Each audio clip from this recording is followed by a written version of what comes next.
I'm J. Scott Morrison. I bitch about it, so you fuckers can listen. Wow, another Saturday on my Todd. Wife's off gallivanting elsewhere. And who would so happen to give me a ring but my dear old dad, and he wanted to go to the cinema with yours truly. It's a very, very, very rare and lovely treat. And what did we see on this random excursion? Oh, none other than Solo.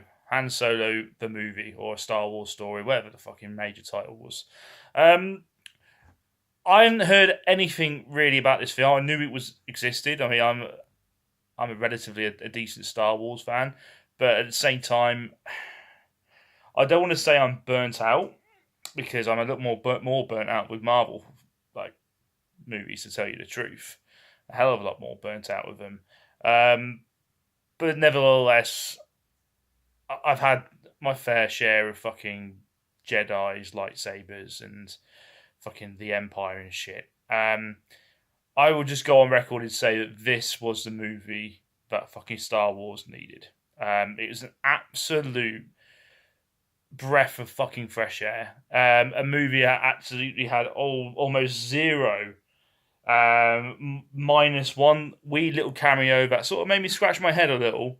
And it's kind of out of nowhere, and it's almost sort of like just for the sake of fan service. But apart from one wee little cameo at the end, there was virtually no fucking lightsabers, no Jedi, no fucking like hardly any of the sort of like imperial sort of like shit. Like, I mean, obviously there is a bit of that and there's a bit of influence, but it's almost an absolutely completely out there story with nothing to do with like sort of like the good side, the dark side, the Force, and all that sort of mythology and horse shit.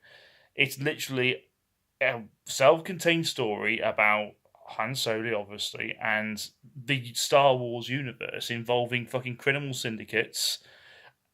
It was fantastic. Honestly, I really, really fucking enjoyed it.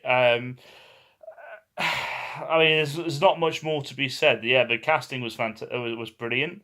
I was worried about the lack of Harrison Ford. Obviously, he wasn't going to be in it. Woody Harrelson, fantastic performance. I honestly don't know the guy who played Han Solo, but I mean, he looked like he gets the same guy who played Captain Kirk in Star Trek. I haven't a fucking clue. He could very well be that guy. I don't know. But it's sort of what he reminded me of. Yeah, what a fantastic breath of fresh air. Fantastic action. The CGI didn't stick out like a sore thumb. You know, I mean, they did raise a few like sort of more questions about the Han Solo character, like how does he learn to do this, that, and the other. But other than those little nitpicks, it was a fine, decent film. I've absolutely almost zero complaints, to be perfectly honest with you. Absolutely love these characters, and to be perfectly honest with you, these these like sort of like branching Star Wars films are starting to prove to be very, very decent. I mean, the whole Rogue One, the Rogue One film, although the beginning was a bit, wasn't too great. Fantastic, absolutely fantastic film. Offered quite a lot to the fans, and yeah, really, really sort of. It sort of broke away from the traditional Star Wars formula. To the point, and I know this is going to shock a lot of people, and I don't really want to ruin it, but at the same time, it's quite a big deal. The whole sort of like title scroll in the start of a Star Wars film, you know, when it's sort of like Star Wars in bold letters, and they have like a scrolling text coming down the screen, like yellow stuff, you know, iconic. Like yellow text scrolling down the fucking screen. I don't even remember if Rogue One had that. But Han Solo didn't have that. And like I say, I don't know, I can't honestly remember if Rogue One didn't have that, but the fact that it just stuck out to me like a sore fucking thumb. It's like it didn't feel like a Star Wars film.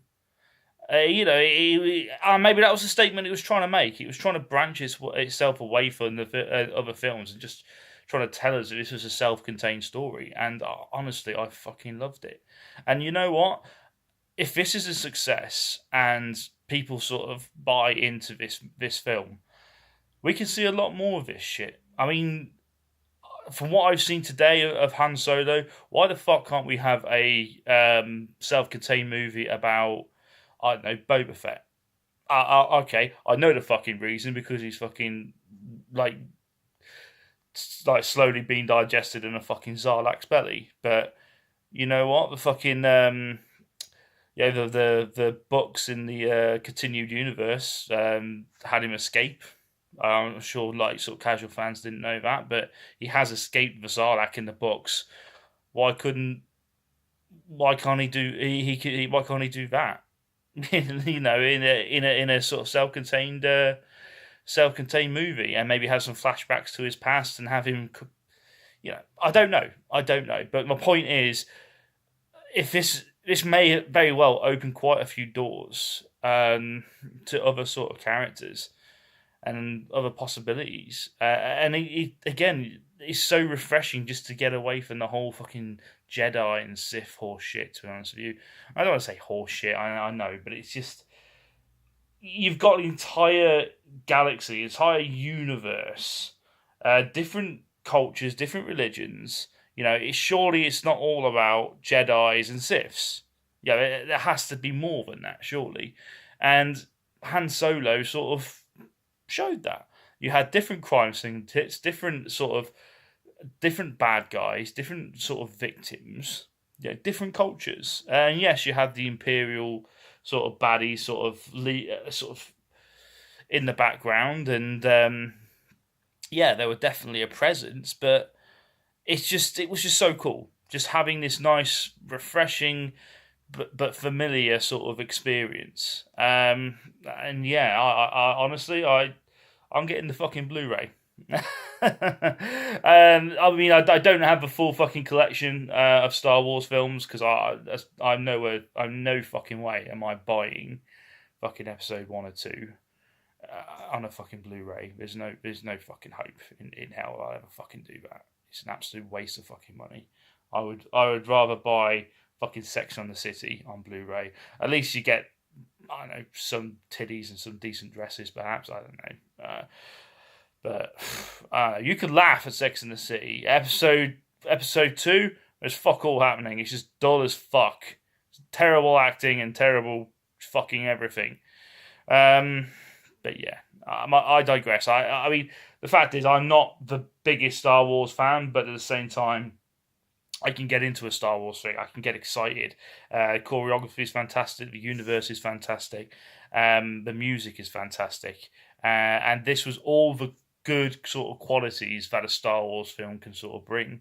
CGI sort of blended in well. Like I said, there are a few aliens that sort of stuck out, but not awfully so. They're not so much to take you out of the experience, and that's the right amount of CGI for any flick. But anyway, I was absolutely enthralled with this film. I'm definitely getting this on the Blu-ray. I'm definitely going to be getting Rogue One, and The Last Jedi can go fuck itself. But there you go. Anyway, thank you ever so much, guys. I've just admitted to you that I would rather buy Sex and the City on Blu-ray than a Star Wars film. But hey, never mind. I'm not gay. I'm married. I don't fucking care. Anyway, hey, I'll see you guys around, alright? And take care of yourselves, and go watch fucking Han Solo, because it's definitely a worthwhile experience. Take care, guys.